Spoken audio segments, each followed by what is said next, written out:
meja anak-anak, kemudian kita tanyakan, yang sudah bisa suruh melanjutkan, yang belum bisa kita bimbing supaya anak tersebut bisa mengerjakan.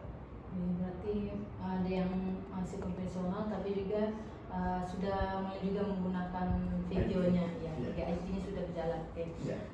Jadi sebenarnya cara mengajak dulu seperti apa yang siswa suka itu jadi? Kalau untuk sekarang itu metode untuk anak-anak itu kayaknya apalagi sekarang itu ada sekolah penggerak di situ, jadi kita belajar itu harus mengikuti metode yang diingini oleh siswa, sehingga jadinya bervariasi, bukan hanya seperti pada K13 atau zaman dulu itu adalah satu arah, jadi guru saja, sehingga anak-anak harus tahu atau tidak tahu berarti harus tahu. Tapi untuk sekarang itu kita tidak bisa, jadi anak yang sudah bisa itu berarti tetap belajar, dan anak yang belum bisa itu kita bimbing sesuai dengan kemampuan dan minat belajar anak tersebut. Jadi sejauh mana Bapak Guru memvariasikan model dan metode pembelajaran inovatifnya? Kalau saya yaitu tadi dengan metode bisa menggunakan paket, kemudian bisa menggunakan PowerPoint, kemudian bisa melihat video, dan bisa kita cari di internet atau Google Form dan seterusnya. Ya, tapi mungkin masih juga ada ya sebagian guru dari kita yang belum menggunakan itu. Iya. Jadi kalau di sekolah itu tidak bisa 100%, pasti ada semua juga. Guru yang Ya. Jadi ada yang bisa, ada yang nggak bisa, ada yang mau bertanya dan tidak, dan seterusnya. Ya. Oke, ini masih masalah tentang yang sekarang yang literasi numerasi siswa tadi. Kira-kira sejauh mana kemampuan siswa melakukan literasi numerasi dalam pelajaran IPA fisikanya?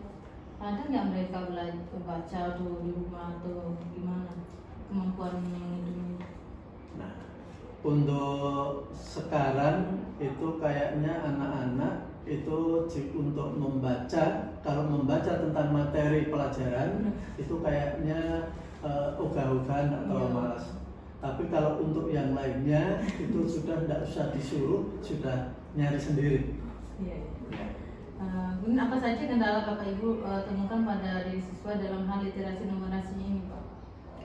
Ya itu tadi kalau literasinya yang jelas anak-anak malas untuk membacanya. Nah kalau menghitungnya? Kalau menghitungnya itu sebenarnya dari dari SD, SMP dan seterusnya itu juga sama. Itu sebenarnya di situ bisa latihan-latihan, kemudian menghafal dan seterusnya. Tapi anak zaman sekarang maunya langsung jadi. Jadi kalau ditanya dan seterusnya mengalihkan dan seterusnya berarti harus menggunakan alat minimal kalkulator atau HP dan seterusnya. Makanya mungkin itu yang buat mereka lemah dalam operasi matematikanya karena sudah terbiasa dengan alat bantu gitu ya. Iya.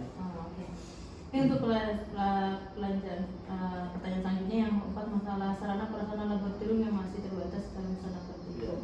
Pertanyaan pertama ini Pak, apakah Bapak sering melakukan praktikum menggunakan alat-alat di laboratorium? Ya.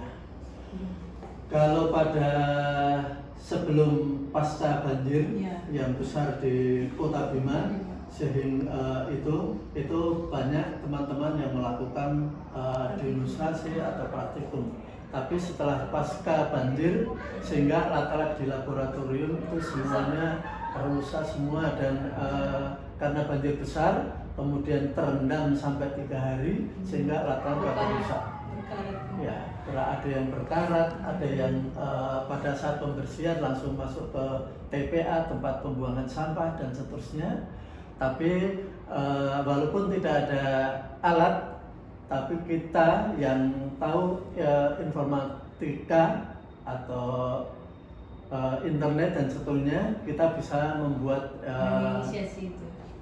membuat untuk pembelajarannya itu menggunakan PowerPoint, media atau laboratorium juga Pak ya kemarin iya. Media laboratorium virtual Ya, menggunakan laboratorium virtual itu yaitu